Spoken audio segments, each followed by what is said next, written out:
Iran জানিয়ে দিল Oman একা নয়, ইরান তার পাশে রয়েছে। কিন্তু কেন? মধ্যপ্রাচ্যে নতুন করে উত্তেজনার কেন্দ্র এখন ওমান, আর সেই উত্তেজনার মাঝেই ওমানের পাশে দাঁড়ানোর ঘোষণা দিয়েছে ইরান। যুক্তরাষ্ট্রের প্রেসিডেন্ট ডোনাল্ড ট্রাম্পের হুমকির পর তেহরান থেকে এসেছে এই কড়া বার্তা। ইরানের পররাষ্ট্র মন্ত্রণালয়ের মুখপাত্র ইসমাইল বাঘাই স্পষ্ট করে বলেছেন, ওমান একা নয়, ইরান তার পাশে রয়েছে। ঘটনার শুরু হরমুজ প্রণালীকে ঘিরে। বিশ্বের সবচেয়ে গুরুত্বপূর্ণ জ্বালানি রুটগুলোর একটি এই প্রণালী। প্রতিদিন কোটি কোটি ব্যারেল তেল এই পথ দিয়ে বিশ্বের বিভিন্ন দেশে যায়। ফলে এই অঞ্চল নিয়ে যে কোনো উত্তেজনা সরাসরি প্রভাব ফেলে বৈশ্বিক অর্থনীতিতে। ঠিক এমন সময়েই ডোনাল্ড ট্রাম্প বিস্ফোরক মন্তব্য করেন। তিনি হুঁশিয়ারি দেন, হরমুজ প্রণালীর নিয়ন্ত্রণের প্রশ্নে ওমান যদি অন্য সবার মতো আচরণ না করে তাহলে দেশটিকে উড়িয়ে দেওয়া হতে পারে। এই বক্তব্য প্রকাশের পর পুরো অঞ্চলে চাঞ্চল্য ছড়িয়ে পড়ে, কারণ ওমানকে সাধারণত মধ্যপ্রাচ্যের সবচেয়ে নিরপেক্ষ এবং কূটনৈতিক ভারসাম্য রক্ষাকারী দেশগুলোর একটি হিসেবে দেখা হয়। আর তাই ট্রাম্পের এই মন্তব্যের পর দ্রুত প্রতিক্রিয়া জানায় ইরান। ইসমাইল বাঘাই বলেন, যুক্তরাষ্ট্রের হুমকি শুধু ওমানের বিরুদ্ধে নয়, বরং পুরো অঞ্চলের স্থিতিশীলতার বিরুদ্ধে। একই সঙ্গে তিনি বন্দর আব্বাসে সাম্প্রতিক মার্কিন হামলারও তীব্র নিন্দা জানান।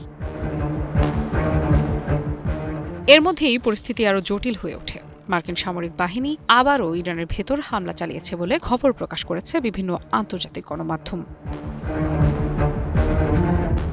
CNN এর প্রতিবেদনে বলা হয়েছে, এমন একটি লক্ষ্যবস্তুকে কেন্দ্র করে হামলা চালানো হয়েছে যেটিকে মার্কিন সেনা এবং বাণিজ্যিক জাহাজ চলাচলের জন্য হুমকি হিসেবে বিবেচনা করা হচ্ছিল। অন্যদিকে ইরানের কৌশলগত অত্যন্ত গুরুত্বপূর্ণ বন্দর নগরী বন্দর আব্বাসের পূর্বাঞ্চলে পরপর 3টি বড় বিস্ফোরণের শব্দ শোনা গেছে।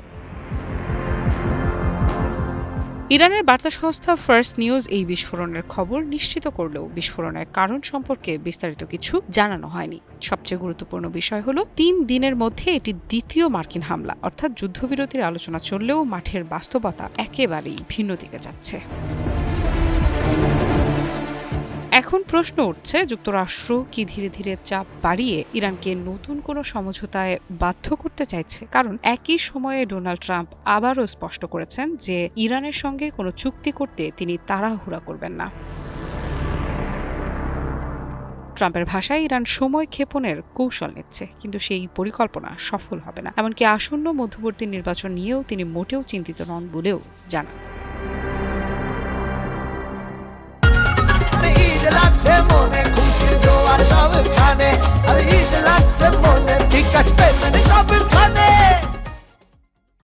বিশ্লেষকদের মতে, ট্রাম্প প্রশাসনের এই অবস্থান ইঙ্গিত দিচ্ছে ওয়াশিংটন এখন চাপের রাজনীতি আরও বাড়াতে পারে। অন্যদিকে ইরানও স্পষ্ট বার্তা দিচ্ছে, তারা শুধু নিজেদের নয়, আঞ্চলিক মিত্রদের পক্ষেও সরব হবে। বিশেষ করে ওমানের মতো দেশকে ঘিরে কোনো সামরিক চাপ সৃষ্টি হলে তেহরান তা নীরবে দেখবে না।